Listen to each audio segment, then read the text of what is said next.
My families, good morning, happy morning. இன்றைக்கி பிறந்தநாள் கல்யாண நாள் கொண்டாடுற எல்லாத்துக்கும் எங்களோட மனமார்ந்த வாழ்த்துக்கள். விஷ் ஹாப்பி பர்த்டே மாரி செல்வி. லைஃப்லாம் ஹாப்பியாக சந்தோஷமாக இருங்க. சண்டே ஸ்பெஷல் நம்ம வீட்டில் பார்த்தீங்கன்னா ப்ரெட் ஆம்லேட். லக்ஷு ஷாப்புக்கு வந்துட்டோம். பிளேட்டே காலி. இது எனக்கு கொடுத்துருக்கேன். அங்கே நிரு சாப்பிட்டுட்டு இருக்கான். உங்கள் வீட்டிலலாம் சண்டே ஸ்பெஷல் என்னான்னு சொல்லிட்டு கீழே மறக்காமல் கமெண்ட் பாக்ஸில் கமெண்ட் பண்ணிட்டு போங்க.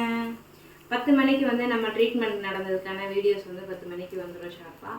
ஸோ அதை வந்து தேவைப்படுறீங்க செக் அவுட் பண்ணி பாருங்கள். அப்புறம் ஒரு பாப்பா வந்து கேட்டிருந்தீங்க, அக்கா அது எப்படிக்கா கரெக்டாக ஷார்ப்பாக 10 மணி ஒரு தங்கம் வந்து கேட்டிங்க, அது எப்படிக்கா ஷார்ப்பாக 10 மணிக்கு வீடியோஸ் வரும்னு சொல்கிறீங்க, எனக்கு அது கொஞ்சம் டீட்டெயிலாக சொல்லுங்கள். நீங்கள் அது எப்படின்னா நம்ம ஷெட்யூல் போட்டுக்கலாம் தங்க. யூடியூப்பில் வந்து ஷார்ட்ஸாக இருந்தாலும் சரி, லாங் வீடியோவாக இருந்தாலும் சரி, யூடியூப் ஃபேஸ்புக் ரெண்டுக்குமே நம்ம வந்து டைம் அவுட் வச்சு ஷெட்யூல் போட்டுக்கலாம். அது எப்படின்னு வேணால் தெரியலன்னா சொல்லுங்கள், நான் கண்டிப்பாக அதோட ஷார்ட்ஸாகவே உங்களுக்கு